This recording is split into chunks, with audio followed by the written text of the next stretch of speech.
Oh my god, this is crazy! Middleofnowheregaming.com. Everybody go to that website. Say we sent you. Yeah, get that traffic I bet they're really good at Minecraft. They're probably the antithesis of us.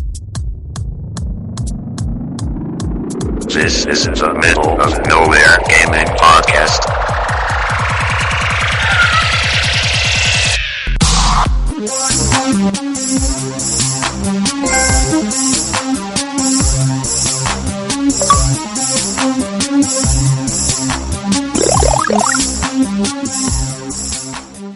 Welcome into episode 52 of the Middle of Nowhere Gaming Podcast. I'm your host, Courtney Osborne, and today I'm joined by both of my co-hosts, Lou, the Nintendo Ninja. Yeah! And Miles, the Destiny Demigod. This is the Remilesing. Remilesing. Okay. So you probably noticed we've got tweets and emails and Facebook messages and stuff that this is a little bit late. We didn't record on Tuesday like we have been in the past, or we have been recently. Reason why is that I got really sick, and reason for that was that Saturday night I pulled an all-nighter playing Destiny, and then all-dayer playing Destiny when I was supposed to be doing homework and writing an 8-page paper. And then Monday night I started to write the 8-page paper that was due on Tuesday morning, and I couldn't get in the game. I just couldn't get it going until like 11:30 at night, and so I had to pull another all-nighter to write that 8-page paper. So I pulled 2 all-nighters within 3 days, or 3 nights, and so from Friday night to Tuesday night, I had 6 hours of sleep. And so by the time Tuesday afternoon rolled around when we were supposed to record the podcast, I was so sick, and as soon as I got home, I passed out and completely missed the recording time and everything, and so we just decided to delay it for a few days. And so that's why we're here now. No, he's still sick. I'm really sick. He's not better. He So- just figured, you know what, fuck it. I'm not getting better. We're doing it today. Exactly. I'm going to die anyway. Let's just get this over with. If I start having a cough attack, I'll try to mute my mic in time so you guys don't have to listen to it. So if I just cut out all of a sudden, that's why. But also, with that said, with me being sick and everything, we're going to keep this podcast short. It's not going to be the typical hour and a half that it has been recently. We're going to try to keep it down to 45 minutes. So, yeah. So, As soon Lou. as you said that, you started speeding everything up. Yeah. Anyway, I just wanted to say a quick welcome to anyone who is joining us from the Podcast Beyond community after hearing our small shout out, or a very, very small, very random shout out on episode 360, right? Yeah, it was Yes. 360. Yeah. We notoriously didn't have a note, but we emailed them beforehand. We emailed them a week beforehand. Yeah, we emailed them as soon as we sent it, and it must have got caught in the spam filters. And we emailed Greg afterwards and explained. We said, we don't want it reset on the podcast. Don't worry about that. But we just wanted to let you know. And he said, that he's going to wear the shirt and that he likes us very much. So, Yay. And apologize for oh yeah, not reading the email on the air or whatever, because we did send a nice email, very nicely worded, explaining why we were sending them a shirt, because it was for our 50th episode and everything, and so it went through a formal editing session. Yeah, that's how important. That's it was how to important us. the email was. He totally missed it, and then worded it, or then talked about it on the podcast, and then they thought we might be racist. And That was awesome. They gave us the shout out though, and we definitely got we got one person who said something. And speaking of that, I want to introduce that new section. We could segue right into that. Yeah. We just added the review wrap up, which we like putting into everything, but we're going to add a small new section. It's not something that we're going to do every week. Probably, hopefully it's something we do every week. It's going to be an iTunes shout out, because we love the reviews that we get on iTunes, and we don't get too many of them, but when we do, it makes us so happy and we do want to thank whoever gave us the small iTunes shout out. If you want to do this, go and put a rating on the Middle of Nowhere Gaming podcast page. But today's shout out goes to Wide Angle, who left the review on September 19th, right after the podcast for Beyond. He said, if you think sending promotional t-shirts to IGN is a good idea, you'd be right. Give that genius a raise. Love the show. yeah. So yeah, thank you, Wide Thanks, Angle, Wide for Angle. that Oh, made and us smile. The tagline was "Glad to be nowhere!" Exclamation point. Yeah. So what Lou's trying to say though is that if you want us to give you a shout out like that, then all you got to do is go and rate us on iTunes and leave a little review like that. If you do that, and if we get those weekly, we will give shout outs. If we don't get them weekly, then we're not going to give shout outs. We can't until we get new reviews. But that's one way to do it, and that's I like the idea. So hopefully we will be able to do that more often now. I believe we actually got a comment on our episode 50 on YouTube, right? From someone who was also I think so. Oh yeah, Greg Miller sent me here. Greg Miller sent me here. Yep. Okay. Anyway, so if you see Greg wearing our shirt or Colin wearing our shirt on any of their upcoming videos, make sure and tell him Mong or something, or come send it to us. Let us know that our shirt was in that episode. See, you he had the Photoshop contest for the T-shirt, and you posted a picture of the Mong thing, and I didn't know it was a Photoshop contest. I just thought he was wearing the Mong shirt we sent him, and I got so happy. I was about to start tweeting it everywhere. Yeah, I did retweet it, but almost everybody on the team thought it was real. So there was all kinds of messages about it in our chat. It was really funny to see everyone realize that it's not real. It was kind of soul crushing realizing it wasn't real. I had a miscarriage. That tweet actually blew up. Let's see. It had 15 retweets and 21 favorites. So that was pretty cool. Anyways, so let's move on to the news from nowhere and get this over with. Sounds good. Miles, kick it off. I will gladly kick it off, sir. So, first piece of news today is very sad. We've lost a very, very strong member of the Destiny team. Bungie has officially patched out the loot cave. I know, everyone. Let's have a moment of silence. Oh no! Not really, because we need to, speed this up. So, Bungie released a hotfix 5 today. September 25th, 2014, for those who are wondering. In the hotfix, they changed a few things, and they removed several economy exploits, which the cave was a part of it, unfortunately. So some of the changes were the missions. They reduced the drop rate of engrams following a hard wipe. Don't really know what that means, but yeah, there's more details in the actual thing, the patch notes. Okay.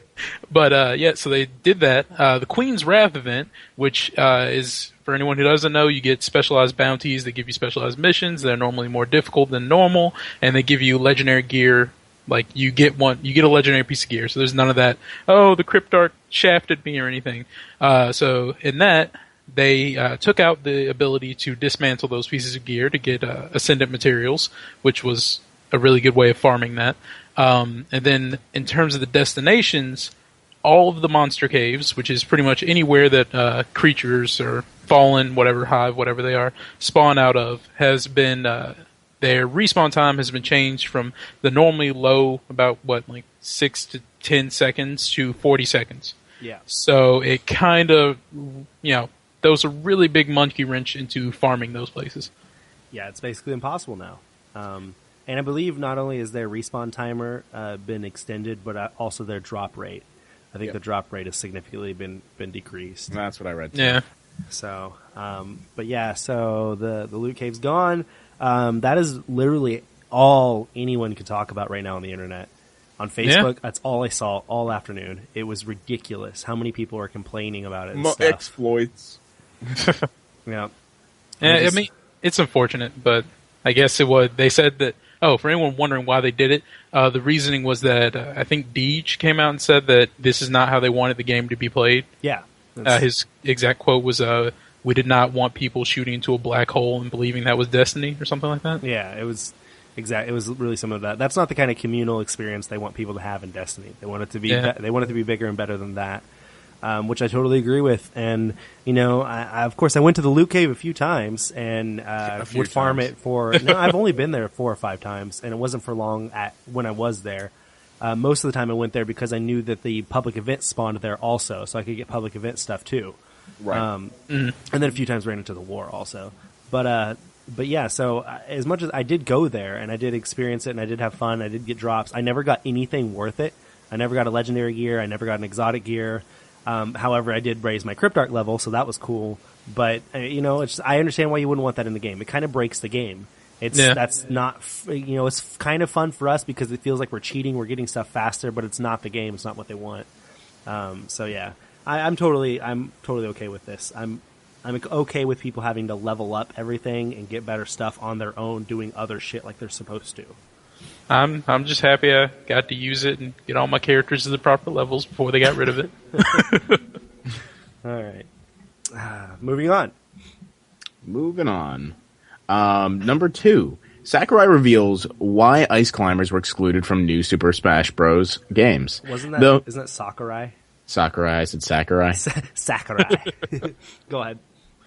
Those who have seen the full character roster for Super Smash Bros. For Nintendo 3DS may have been wondering why the Ice Climbers, where the Ice Climbers are.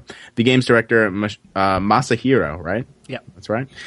Sakurai says that they were omitted due to the technical limitations of the 3DS, which I don't understand, but I'll get to that. Speaking to Famitsu and reported by Nintendo Everything, Sakurai said that while the Ice Climbers were working normally on the Wii U, there were problems getting them to run properly on the 3DS, and since there is not a new Ice Climbers game on the horizon, nor should there ever be, the decision was made to remove them entirely. This really confuses me, because do you guys know the general roster? Yeah, Yes. for the most part. Like one of the new characters is of course Rosalina and Luma, who act as two separate things. Like I understand that there are technical limitations, which makes it more difficult to have two working characters for one player at the same time, but they already have that. Yeah. It could have been that it could have been that in matches where you had both the characters, both of those Ice Climbers and them, that's when it started to mess them up. And so the decision was to pull Ice Climbers and keep the other two, because the other two were going to be popular and Ice Climbers doesn't have a game. That could be it. Yeah, because having 4 characters like that is just like, that would have been maybe too much. Yeah, and it's not that I'm upset about it, because I've never really cared for the Ice Climbers or the Ice Climbers games. But it really just confuses me, and I'm not a developer, and I don't understand the technical limitations of the 3DS, but yeah, that's... I mean, it's like Knack, you know? Knack wouldn't have been playable on PS3. Not as pretty as it was on PS4 because it couldn't have handled all the particles. Right. And so running the 2 people at the same time, or running 4 people if you're using both the character sets, that could have just been a little bit too much, and it would have slowed down the 3DS play. So, I don't know. Right. So don't expect Knack on 3DS is what we're getting at. Don't expect that. Unless you want a really, really, really, trimmed down version of But it. the new Nintendo 3DS. Yeah. Yeah. All right, moving on. 60 FPS. Yeah. Number 3, Final Fantasy 15 demo will be bundled with Final Fantasy Type 0 HD.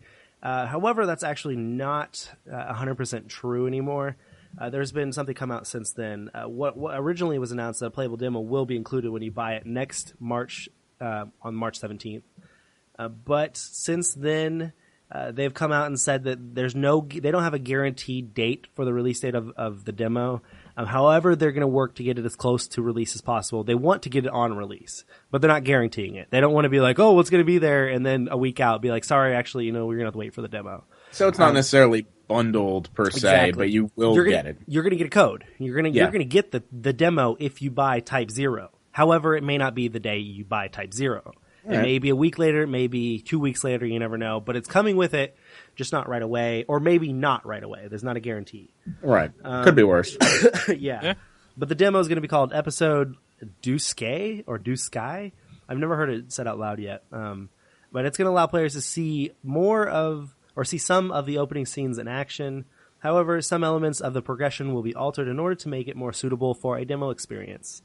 I've heard it's about 3 hours long if you stretch it to everything you can do. So that's not a bad demo. I remember when demos used to be like 5 minutes. So Yeah. Right.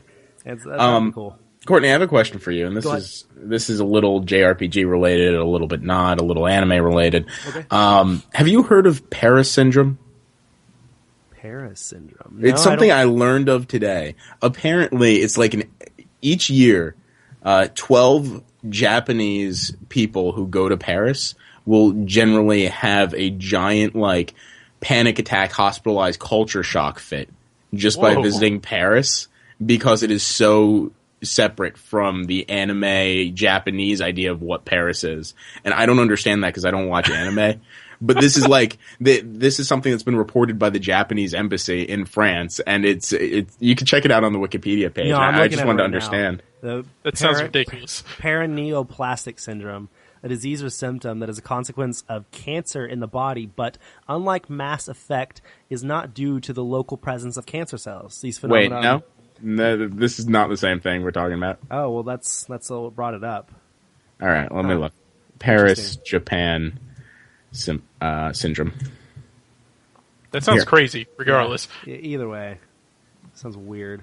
Here, wait. I'm putting it right now in the Skype chat. Oh dear God. Just give me a second. Ba-da-da.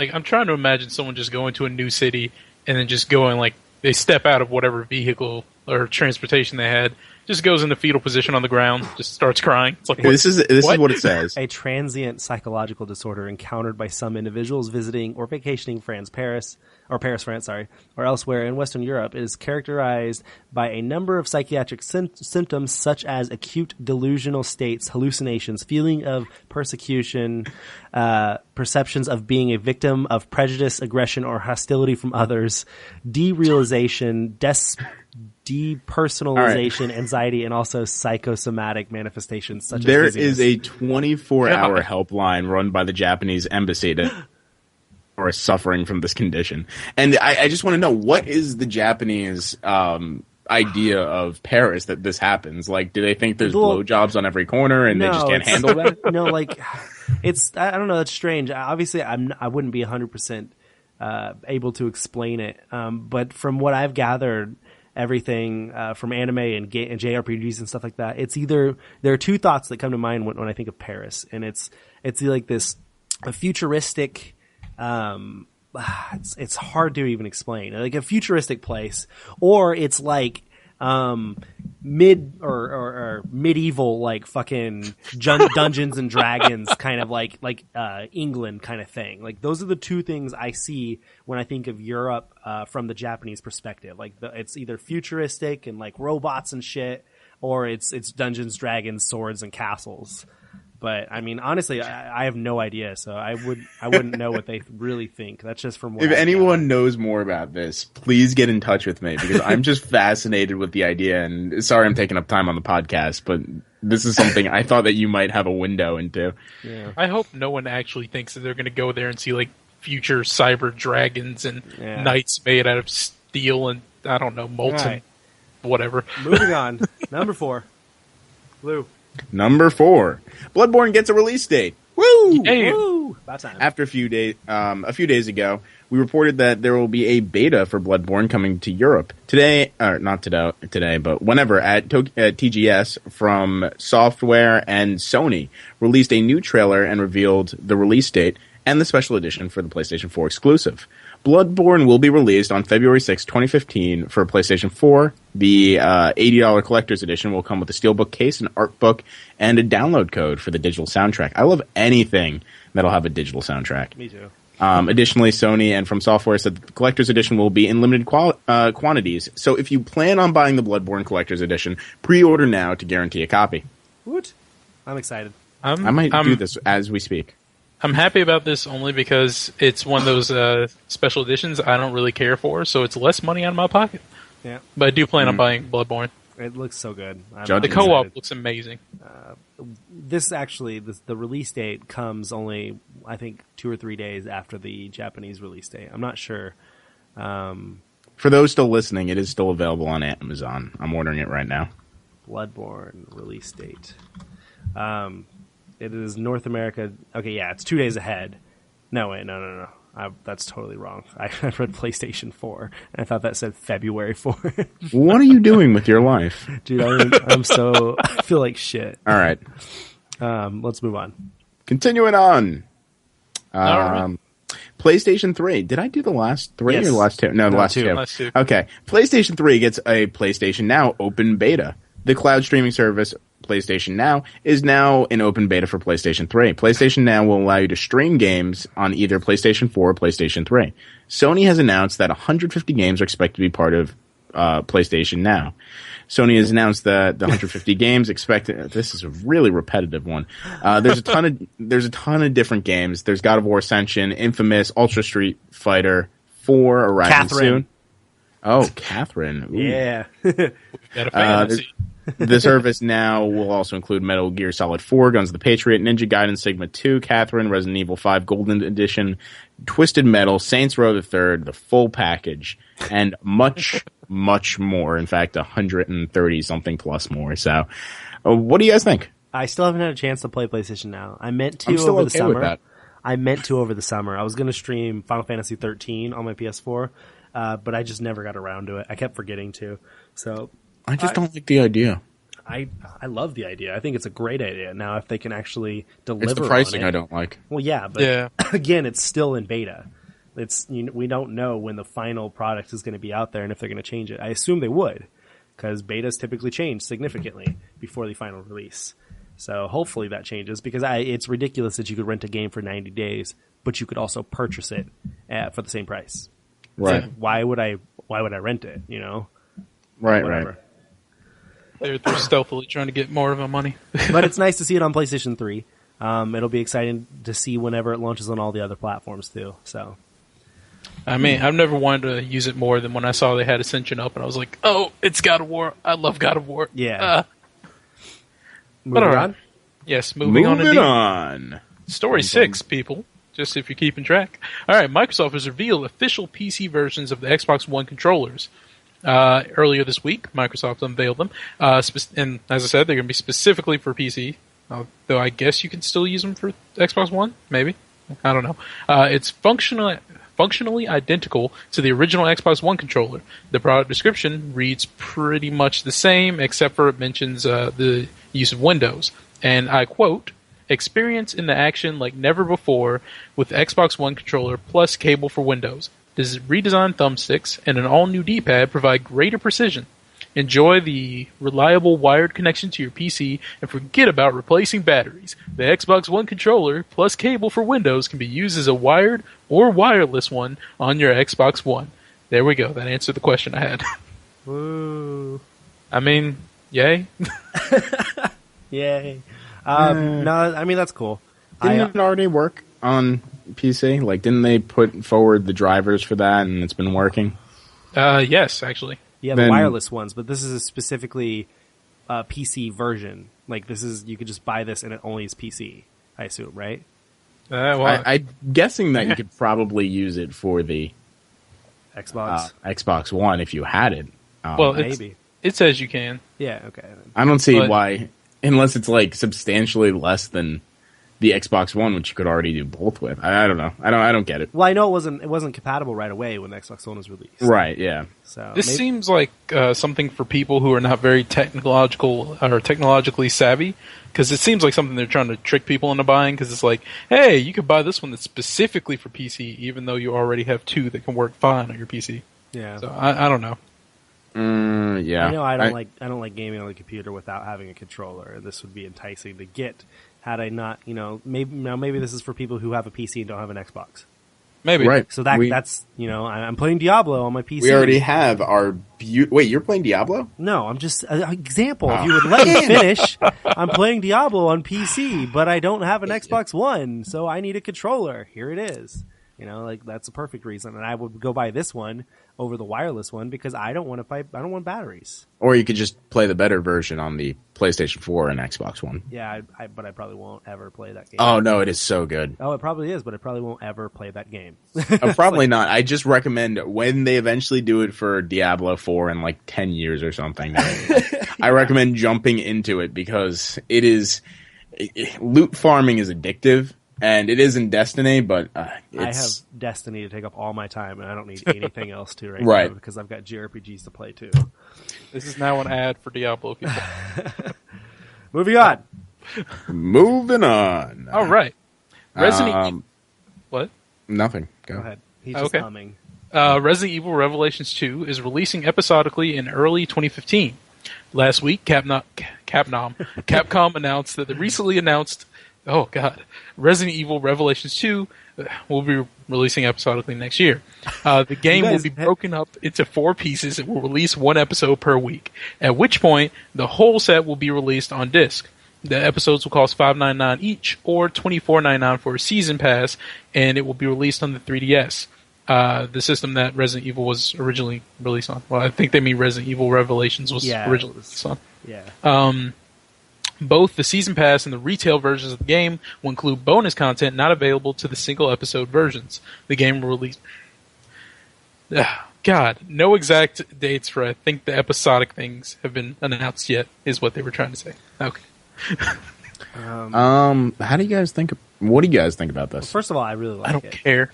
You like the episodic thing? I'm a huge fan of the way The Walking Dead and everything's been handled. Yeah, I like and that. I think that they could.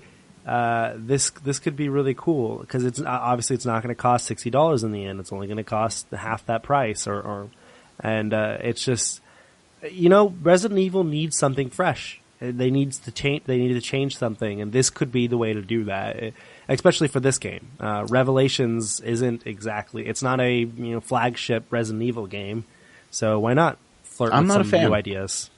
I just don't like Resident Evil, so. Oh, well, that's one way to look at it. Yeah, I think I really enjoy the episodic releases when it's being done by Telltale, because that is a story release. It kind of feels like TV shows or episodes of that. Meanwhile, Resident Evil, at its best, is one of those suspense horror games, and it's been kind of getting away from that and then coming back with Revelations.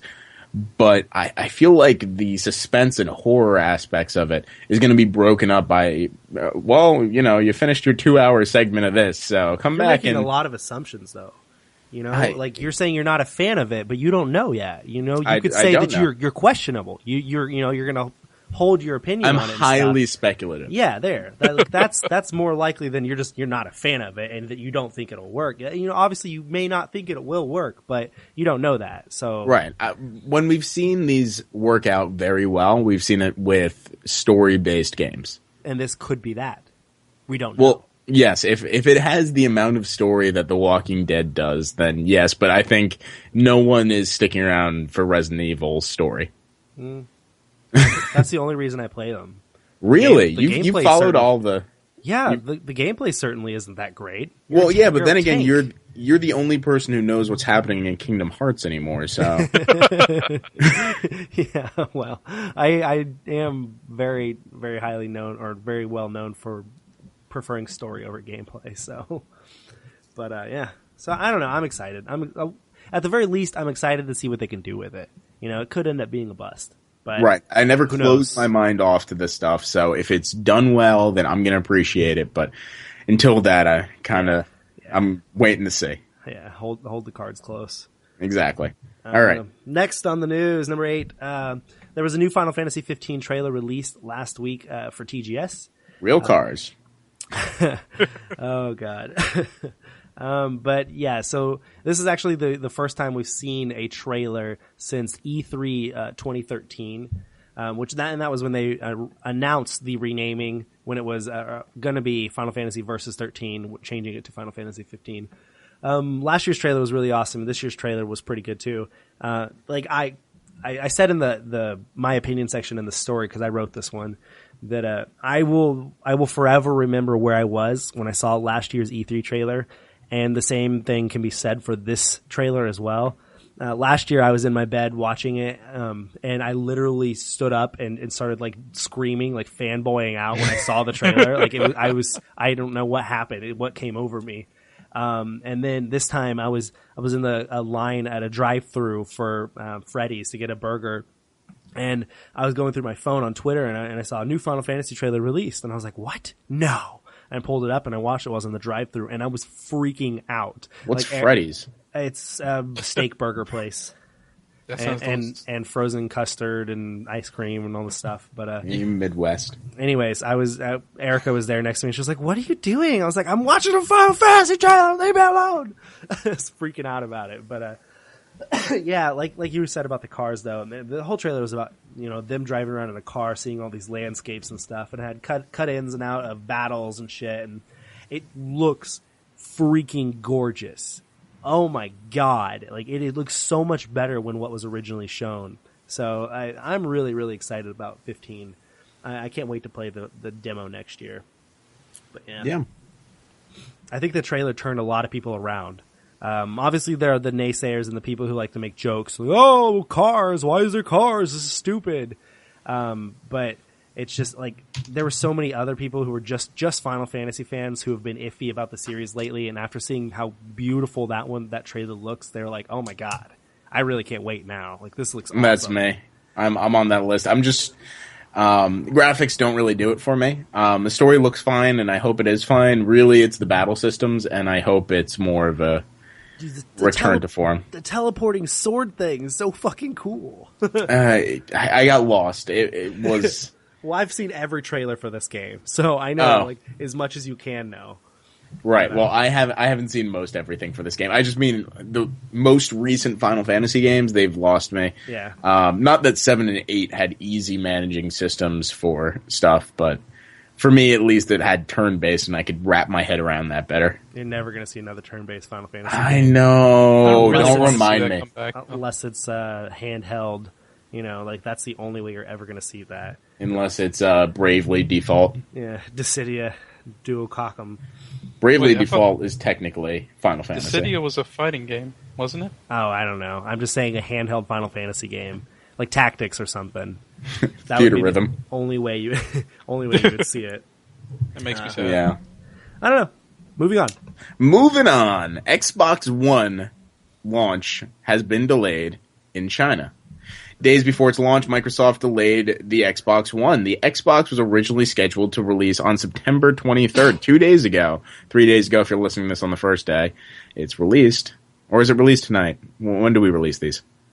Never. I don't know. Just go into a giant black hole. This is 26th, I think. Courtney just keeps telling us we have It is fans. the 25th. 25th? Oh. Yeah. Yeah. No, Wow, wait, you no, are no. horribly sick. No, I didn't know you were talking about today. I thought you meant the day that it was. Do you know what? being This is a shit released. show. We're moving on. But it's I know been it's not the delayed. 26th. It's been delayed until the end of 2014. Microsoft did not give an exact reason for the delay, GeekWire reported. We're going to need a bit more time to deliver the best experience possible, said Microsoft. The company itself spoke. Wait, did you update the story? No. No, you didn't. When did this happen? That's where I got confused. This story has been updated since then. With what? It's coming out this week. Oh! Yeah, they delayed it and said by the end of 2014, and then 2 days later said, you know what? Actually, it's coming out this week, just not on the 23rd. My guess is it's been a Chinese government problem. Probably. I assume that there was something that needed to be passed, and it was like in question, and then as soon as they came to an agreement or whatever, they're like, oh, you know what? Actually, here it comes. Right. And For those... It's not today. It's the 29th. It's on Monday. Right. For those who don't understand... because China's a little weird when it comes to gaming consoles. This isn't like a normal release. China has had a ban on foreign-made consoles since 2000, with the exception of handheld consoles for some reason, because the Chinese people have had perfectly great DSs and 3DSs. Maybe Vitas too, I'm not sure. But yeah, this is good. I don't know if they're going to gain a foothold compared to a cheaply made Nintendo platform or a Sony platform. We'll see. Yeah, I guess we're waiting to see. The one reason I say that is, I mean, China is a fairly wealthy country. Yeah. They run like a company. Anyway, they're a fairly wealthy country, but it's not distributed very evenly, so it's kind of the way that I've been told to think about it is like, imagine America as it is right now, plus like 2 million like rice farming, like dirt poor people living on the street. I think we're pretty close to that, actually. So I think that if you were making a Chinese console, you would, like Nintendo's doing, they're kind of repurposing some of the older consoles to make it cheaper and less expensive to fit the general populace. I think this is the Xbox One just being sold as is, seeing how it is for about 3,700 yuan. Yuan? Won? I don't know. I bet it's yuan. Yuan for $600, basically. Yep. We'll see if it's a success. It's an expensive console, so who knows? But at the same time, as many poor people as there are, they also have a shitload of just population. So, like I said before when we talked about this, a small percentage of China's population buying this is still an incredibly big amount of consoles. Right. It's going to be even if they sell 1 million, like 1% of them is 1 million, isn't it? Some tiny percent. I'll tell you what their population is right now.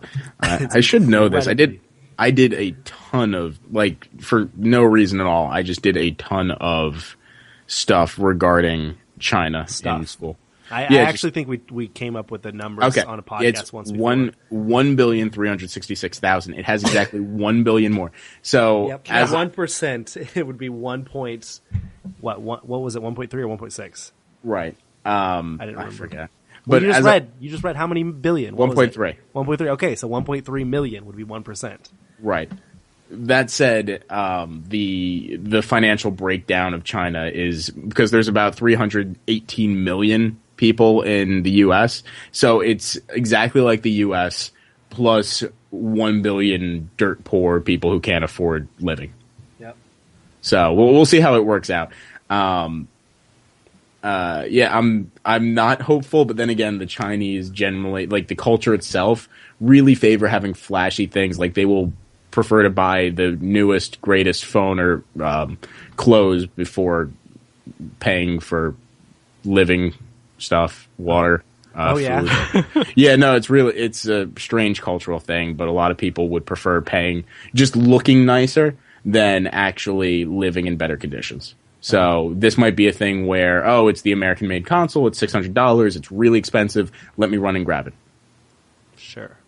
That'll be cool. Well, hopefully it'll work out for Microsoft then. Yeah, it'll be really interesting to see, in a year or two, what the total numbers for each console is. Right. That's your minor political science lesson from Lewis. That's the only thing I'm using my political science major for.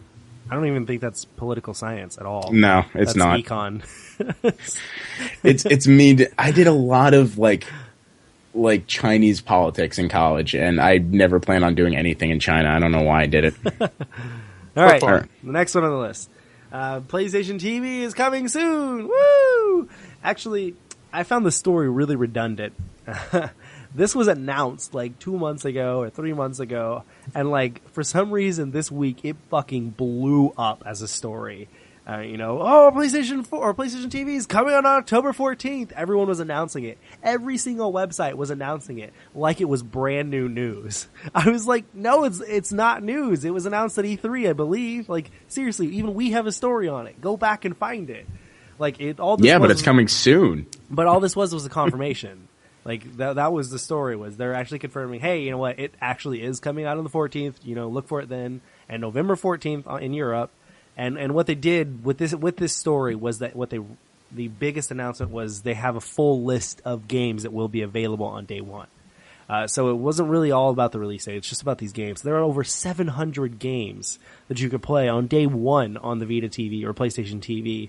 And that includes PlayStation downloadable games, PlayStation Vita games, PSP games, PlayStation mobile games, PlayStation mini games, so many games. So if you want the full list, we have a story up with the link to it, or you can just go find it. It's somewhere on PlayStation's website.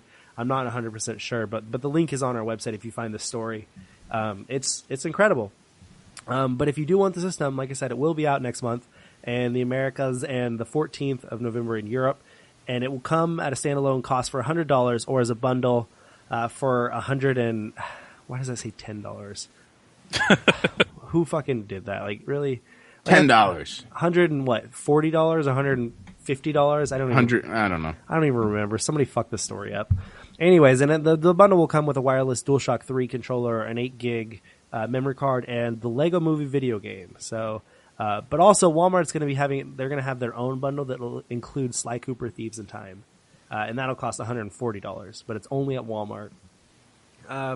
I'm still really excited about this. I want it. I want it really bad. I don't need it for the streaming stuff. I know people who will want to use it for streaming stuff. I simply want it to play my Vita games on TV. I would love to play Persona 4 on my TV. Freedom Wars. Persona 4, yeah. I didn't Freedom Wars, exactly. That. Freedom Wars is another one. If it's compatible, I'm totally wanting to play it on TV. I'm not motivated to do that. Well, it just doesn't fit into your life, you know. There's people who don't have time or don't want a handheld. Handhelds just aren't for everybody anymore, and that includes me. As much as I love playing Pokemon on my 3DS, I can't justify spending very much time on it every day. I've been playing it for 10 to 20 minutes every night before going to bed, and that's all I can spend, you know. And I haven't been able to devote very much time to my Vita either, unless I'm reviewing a game on it. Yeah. So it's just this is just another better option for me because I like sitting in front of my TV screen, my computer screen, and playing games there. I think that it works against what I like in the Vita. I'm afraid. Yeah, I'm afraid that because for those of you who haven't heard my opinion on it, I'm afraid that what makes the Vita game so great when it is a great Vita game is that it is tailored to the system. I think this is just gonna give people reason to make the AAA games for stuff that you would normally see on a PlayStation 4 or more likely a PlayStation 3 and have it playable on a big screen. I want the tearaways. I want those games. But you're gonna get them. I just don't hopefully, understand. Yeah. I just don't understand how you assume that that'll just stop. There are too many developers who want to be creative. Well, the reason is, imagine, you know, the discussions we had when they took the Kinect out of the bundle for the Xbox. You know, sure, it's still going to be around, and for a long time, it's going to be the most prominent model. However, it's not an incentive. Like, if not everyone has to be confined to that, to using the Kinect, then you're not going to see developers use it. And I'm afraid that now that they're giving multiple options to play this game, or play these games, you're not going to find Vita specific games when people could be marketing on both of them without the Vita specific quality. I don't know. I think that's too skeptical. I hope I'm wrong. Yeah, it's a really negative way of looking at it, and I just don't think that that's the case. Obviously, I don't know. Neither of us do. I think the Vita will continue to thrive with its niche market, and the Vita TV is only going to help it expand. You know, people are going to get it, and they're going to be like, "Oh my god, you know, this is cool, $100 Vita. Oh wait, I can't play those games. Oh well, I mean, you know, whenever there's more games out that can, I'll go buy it." And I think it's going to explode eventually. It's just a matter of time, getting the right game, and all that stuff. Right. But let's move on. All right. Miles, what's up? I have to adjourn myself, but I was going to say that I think PlayStation Vita TV is just an interesting gamble on Sony's part. You know, support the system that kind of needs it. So yeah, I mean, it'll set a precedent and such for future situations like this. So who knows? All right, so might be awesome. So you have to head out. Yes, I do. Unfortunately. All right. Well, thanks for joining us while you could, Miles. Goodbye, gentlemen. Later. Later. Bye. Number 11. Nintendo Europe reveals that a new 3DS SKU. That's what everyone calls it. Yeah, I know. It's going to be the Pokemon Clear Case Bundle 2DS. Ooh. Nintendo of Europe has today. Wait, what? Wait. The beginning of that says 3DS, and then you ended with 2DS. Yeah, I know. It's okay. All right. It's a 3DS SKU. Anyway. They revealed earlier this week that a brand new 2DS bundle for the Pokemon Omega Ruby and Alpha Sapphire will be coming. The new bundles come with a pre-installed copy of either Omega Ruby and Alpha Sapphire, with the 2DS casing entirely transparent in appearance in either red or blue. Both bundles will arrive on November 28th, the European release date for the latest Pokemon games. For long-term Nintendo fans like me, you too? Did you have one of these? I've been playing since Blue. Yeah, I know, but did you have one of these? Have one once. The transparent casings will be no stranger to a collector.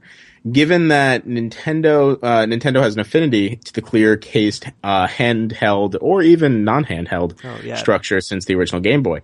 But for those of you who wish to own a clear 2DS, picture above or in the website, without opting for the Pokemon Omega Ruby and Alpha Sapphire bundles, you could do so on November 7th when the pack will go on general sale. Nintendo of Europe has yet to confirm prices for both, however, and we don't know if there's going to be an American release. But I had the Game Boy Color clear colored one. Yeah, I had a Game Boy. I had the purplish clear Game Boy Color, and the Yeah, purple that's what I clear had. Game Boy Advance. Those are the two ones I had. Yeah, I love those. So did would I. absolutely go out and buy a 2DS if I wanted a 2DS, and it would be this one. Yeah, I see. I wouldn't buy a 2DS anyways. But, Right, yeah, but there's this no- would be the one I would get. Yeah, there's no way I'm getting a 2DS because there's so many good 3DS SKUs lately. And the one I want, of course, is the new Nintendo 3DS, which may eventually be announced at some time for North America. I'm so jealous of Australia too. Oh yeah. They're getting that really soon. Bunch of bastards. Do you know what they got that? They got that on their first Nintendo Direct. They had the first Australian Nintendo Direct, and that was their big announcement. Huh. That's interesting. Right. Anyway, it looks really cool. Go check it out.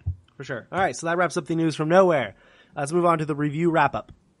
Okay, so the first game we had reviewed this past week was The Keep, and it was reviewed by Patrick. Keep it short. Was it really reviewed by Patrick?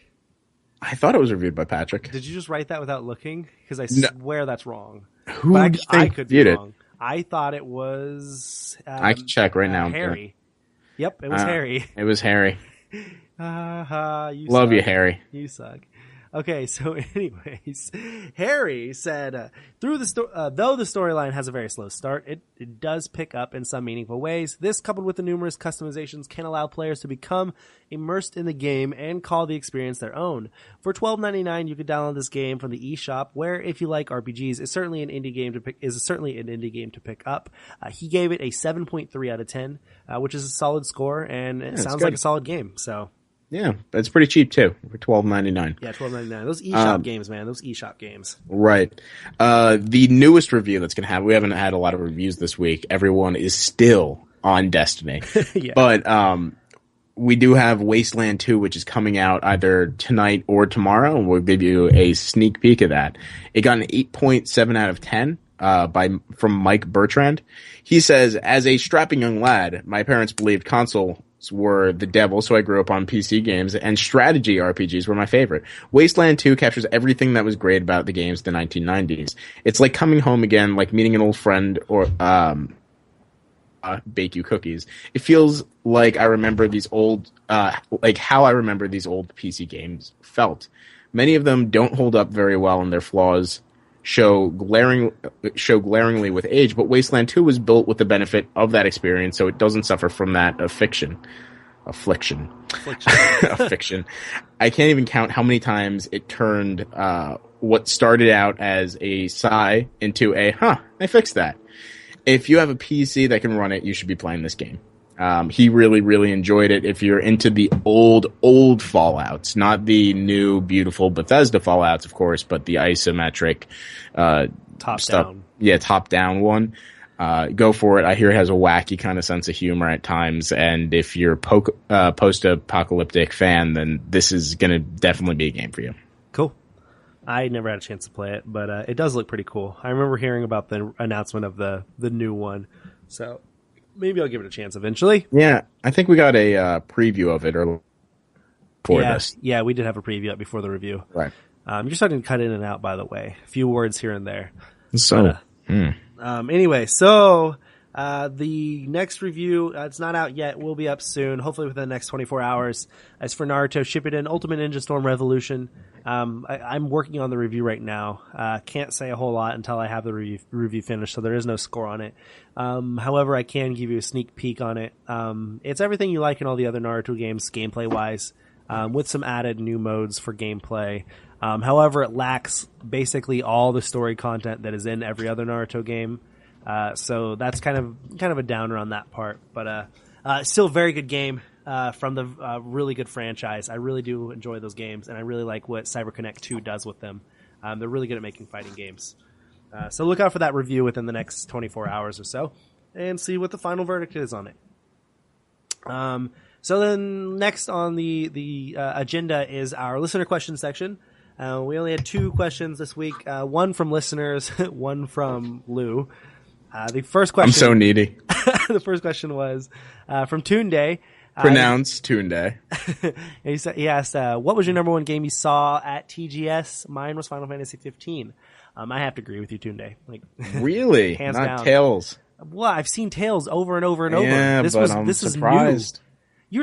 How are you surprised? There's news about Tales of Zestiria all the time. There's not. I don't news actually about follow Final- the new. I don't follow the news. Do. I've always hear news about Zestiria. There's always a new story about, oh, hey, there's this new character. Oh, hey, there's this new thing for the fighting system. Oh, hey, there's this new part. I know all of that. And I'm really excited about it. I can't wait for it to come here. But Final Fantasy 15, we haven't heard anything about it. We haven't heard anything or seen anything since last year at E3. So that was a huge announcement. That blew me away. Or right. Trailer. For me, TGS really doesn't speak to my interest too much. It's normally just not the games that I enjoy. But I did like looking at the new stuff announced for Deep Down, which is the Capcom game. Yeah, that game looks awesome. Yeah, there's still a lot of uncertainty about what exactly we're going to be seeing in that game. But I do like, every time I see it, I like what I see. And I can't wait to see more, and it's really enticing. So yeah. Yeah, I wrote a piece on that last year, right around the time the PS4 was released. I'm really excited about that one too. But okay, so then your question. My question is, on. I heard it. If you were in charge of commissioning the next Nintendo and non-Nintendo crossover, what would it be? And for those listening who listens to Nintendo voice chat, yes, I'm blatantly stealing that. It was a fantastic question, and I was screaming because no one got mine. Okay, so it has to be Nintendo and then one's Nintendo, one's non-Nintendo. Wait, you want me to go first? What do you mean though? One's Nintendo. It's a crossover game. Think between Nintendo the company and then another company, right? Exactly. Okay. So think Hyrule Warriors, for instance. Okay. That's what I was wondering. Right. I think we've done this before, by the way. But go ahead. Got a good one. Go ahead and start us off. I want to see an Earthbound mixed with Ni no Kuni. Oh God. I think that'd be fantastic, and they both have those like really kind of Americanized worlds, like hometown worlds, and I think that mixed with the Pokemon-esque and Mr. Drippy elements. So, I'll call it the Mr. Drippy elements. But you're mixing within a precise games and not just companies, so you can. Oh yeah, yeah. Okay, that's interesting. God, that's hard. I'm not a huge Nintendo guy, so I don't know like all the franchises they have other than, Mario and Donkey Kong and Zelda, stuff like that. But I think having Zelda mixed in with a JRPG like Tales or Final Fantasy, I think that would be fantastic. Having, you be Link, the main character, the protagonist in a like a Tales game or in a Final Fantasy game, and you have this epic quest, and it's just set up JRPG style, not Zelda style. Zelda is not JRPG at all. And I think that would be really cool to experience, cause, JRPGs are known for the stories, they have these wild stories. Right. And I think, setting it up where like Link and Zelda know each other or something, and like you have to go through this like heartbreak or whatever where she gets kidnapped and everything, and you're on this epic quest to get her back. Like, like the real story is, but have way more story details and voice acting and stuff to make it a wild ride of a story, and JRPG loot systems and dungeons, and that'd be pretty fun. Right. That'd be fun. Or Pokemon. Pokemon mixed with anything.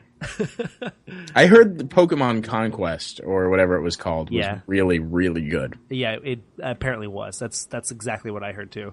It got really high reviews. So I actually owned it. I did buy it on sale when I had a DS, but I never got a chance to play it. So there was too many games coming out that fall whenever I actually owned it. So did you end up selling it back? Yeah, I ended up selling it. Okay, so let's move on to the game releases this week. Let's start off with to skip some of the repetitiveness of this week. We'll announce right now: Disney Infinity Marvel Superheroes 2.0 edition comes out on PlayStation 3, PlayStation 4, not Vita, on Xbox 360, on Xbox One, and on Wii U. How's it not on Vita? I don't know. How did the other things make sense? Well, those are expansions for the first game. Oh, okay. So then Disney Infinity Marvel Superheroes Ultimate Spider-Man playset and Guardians of the Galaxy playset, those come out on PlayStation 3, PlayStation 4, Vita, Xbox 360, Xbox One, and Wii U. Okay, so now we don't have to talk about those anymore. Those come out on all those consoles. That would have been a mouthful to have to keep repeating. But so yeah, you can get that. But then other games on PS3 this week are Arcana Heart 3 Love Max, in all caps with a lot of exclamation points. Love Max! Love Max! And then FIFA 15. And then No Surge, Ode to the Unborn Star. On PlayStation 4, Switch. You have FIFA 15. And then on Vita, you've got Frozen Synapse, Prime, Arcana Heart 3, Love Max, and FIFA 15. Okay. You want to take PC and down? Yeah, I'll take PC down. Okay, and then on 360, you've got Anna Extended Edition, FIFA 15, and then Slender, The Arrival. On Xbox One, you've got Killer Instinct, the retail version, not the downloadable version, and then FIFA 15. Okay. On PC, we have The Long Dark, Magic Maker, Logic Bots, DG2, Defense Grid 2, Stronghold Crusader 2, Ultimate Naruto, Gauntlet, FIFA 15, Transocean, the shipping company, Ancient Space, Runaway Express Mystery, Cat, and the Raiders of the Lost Quark. That is the most interesting title thing I've ever seen, I think. So it cut out when you said the first part of it, Schrodinger's. Schrodinger's Cat and the Raiders of the Lost Quark. Yeah. Awesome. More Huin, Tiger and Chicken, Phoenix Rage, Morph Shift Wars, Roadside Assistance Simulator. That's my favorite one. They're just like really going crazy. The Vanishing of Ethan Carter, which I hear is amazing. I can't wait to try that. But that's coming out to consoles, so I'm going to wait until then. Me too. The Sacred Tears, True. That's the whole title. Never Ending Nightmares, Albedo, Eyes from Outer Space, and Tesla Breaks the World. Yeah. I love reading the PC section. They have the weirdest shit. Wii U has Hyrule Warriors, which we are reviewing, I believe. And 3DS has FIFA 15. Exciting times. Not a whole lot of Nintendo releases this week. No, but the Shitload big PC. ones are coming up. Yeah, the big ones are. It's Wait. be exciting. Wait, when's What? Cooking Mama? Is that next week? I don't know, actually.